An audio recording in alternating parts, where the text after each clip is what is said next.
What is up, Drumlet Nation? I'm your host, Axidation, and I have something very important to say. Important in a relative sense. It concerns the two faces of Isekai. That's right, the genre that's still kicking and arguably still not slowing down. If you're here for tips on finding good stories, cool. Skip ahead, there's a section for that. But I recommend you hear out why finding them is hard in the first place. Let's get one thing straight right off the bat. Isekai is everywhere. Anime, check. Manga, absolutely. Web novels, light novels, webtoons, etc. It's massive. It doesn't take long meandering Crunchyroll to watch a truck barrel over some fat loser. But here's the kicker. Even with Isekai's popularity, finding the good stuff is like gambling with bad odds. They all look the same, you can never tell what it is until you're 4 episodes in, and it's often not what you were expecting. Now, I've watched, read, written, and suffered through a lot of Isekai. Too much? Maybe, but that's besides the point. I'm here to explain why so many top 10 and best Isekai ever videos fail us all. Why? Because they don't get to the root of the problem. Isekai is this huge umbrella term. Whether your guy is reincarnated, summoned, if it's into a game, an old book, or whatever, it's often fantasy, sometimes it's not fantasy, but you slap an Isekai tag on it and call it a day. Which means you end up with a ton of stories under one tag that are completely different beasts. But hold up.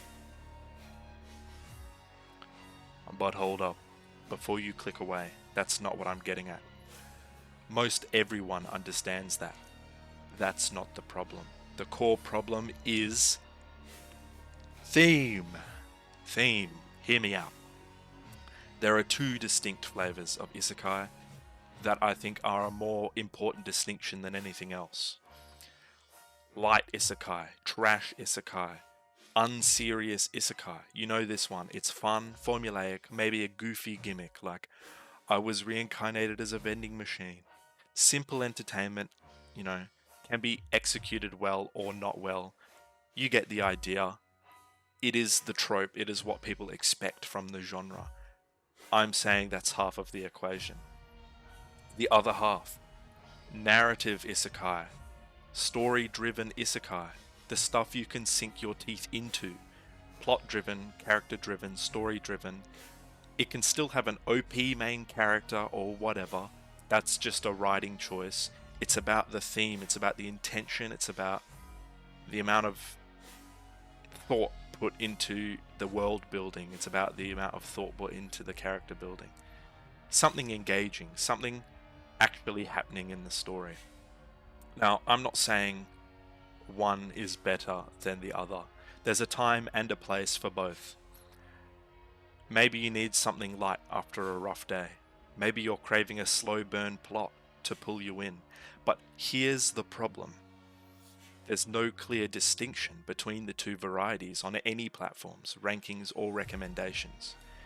We just get a mix, and it's usually hard to tell which is which. It doesn't help that on forums and in consumer discourse, people collect the two as if they're one thing and then say this one's better than this one. This is not comparable. It's not the same.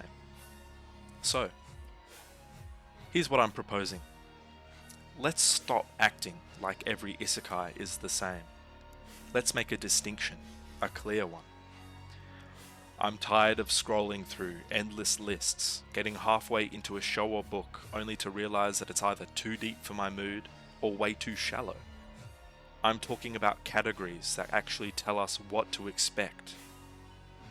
Now, what they're called isn't necessarily up to me, but we could go with light and narrative, as I've used, or fun and deep, or shallow and deep's probably not a good idea, but you get the picture.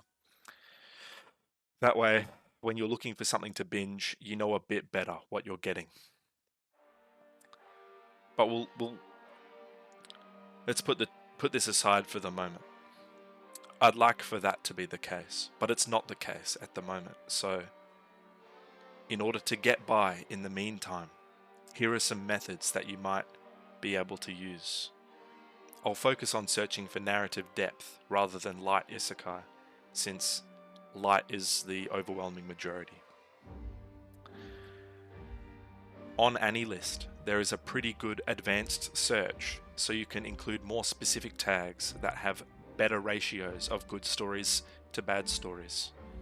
A few of these might be psychological, supernatural, or horror are usually more seriously written. Excluding tags such as harem or comedy. This isn't a perfect solution, obviously, since there are stories which might meet your needs that would get collaterally taken out of the equation. You can also sort by score, but just because people like it doesn't mean it's what you're looking for. Moving on. Mangadex, however you want to say it. The ratings on this website are often more indicative of narrative depth, at least at the very high level, so just doing that might suit your purposes well enough. But when it comes to newer manga, there are other problems to consider. The tag recommendations still hold from AniList if you need them, but there are some other tropes to watch out for. Some obvious exclusions. Erotica, suggestive, monster girls. Some less obvious ones. The revenge tag might sound very engaging and deep, but really it's often not the case.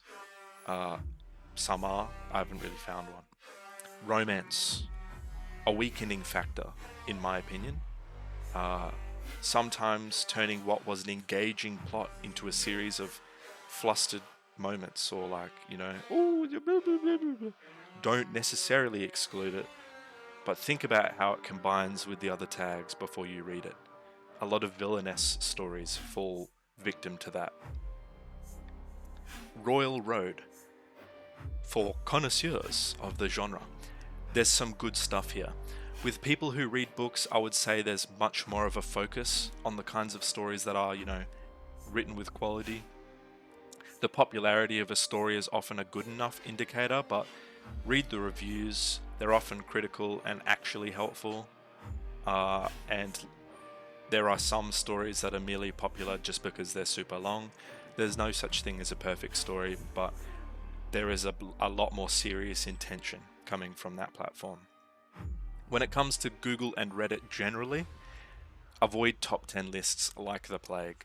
Try to search for stories like, and then insert whatever story you liked. You'll get people who are generally looking for the same thing. That might seem like an obvious thing to say, but searching for isekai with good writing will just turn up people complaining about isekai not having good writing. If you have recommendations or a method I missed, leave it in the comments. But anyway, I wanted to add that this problem doesn't just apply to isekai.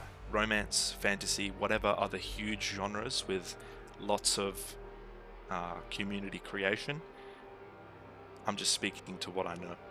It's time we start separating the light from the gripping.